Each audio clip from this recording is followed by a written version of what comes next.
If you really knew me, you would know that I am the eldest daughter of eight. For a really long time, I helped essentially raise all of my siblings. I grew up with parents who did their best.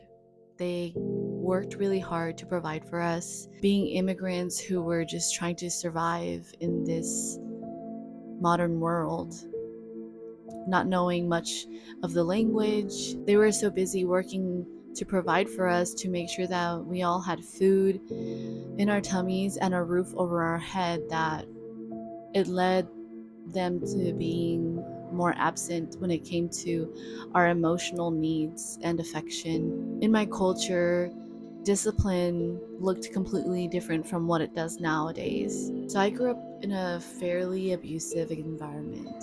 I was a parentified child, and so I was responsible for all of my siblings, making sure that they were always fed and taken care of and protected while my parents were out working all the time. I was in constant survival mode. I learned at a really young age how to be hyper vigilant. My mind was just always thinking of preventative work, preventative work. How can I prevent us from getting in trouble? How can I prevent us from getting hurt? How can I prevent us from this and that and the other? And my mind just never stopped. And it never did until recently. For a really long time, I took on that role of being not only the nurturer but also the protector.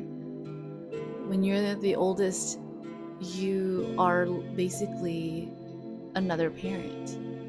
And I've heard one of my sisters say before, no one told you to step into that role. No one ever asked you to. But one thing that most younger siblings will never understand, and you, oldest child, oldest sibling, oldest sister, oldest brother, you know the weight that we carry and the responsibilities that naturally fell on us because our parents weren't present or they failed to step into those areas, and we had to step into those spaces.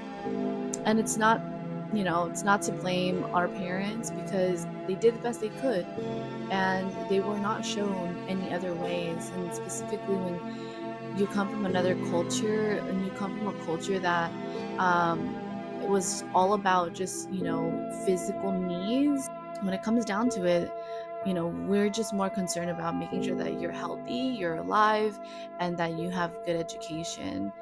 But on my journey to heal my inner child, I have discovered that there's so many moments where I felt so abandoned. And because I was abandoned, I abandoned myself. I didn't believe that I was worthy of anything, of love, of time, of value, of friendship, of a relationship. And so if you resonate with any of this, I just want you to know you're not alone. And if you struggle with being a parentified child and growing up having to hold the whole family together, whether you're the oldest or not, sometimes that responsibility fell on another sibling. But I know you relate to this. And I just want you to know that I see you and that I know the weight and the burden that we had to absorb. And there is space for you here. You are seen, you are loved. And I feel that so deeply in me that we are finally going to be able to heal and live our most abundant lives by reclaiming what we've always deserved, which is time, affection, love, protection. And we can offer that to ourselves by going on our own self-love journeys. Follow me if you're on the same journey as well.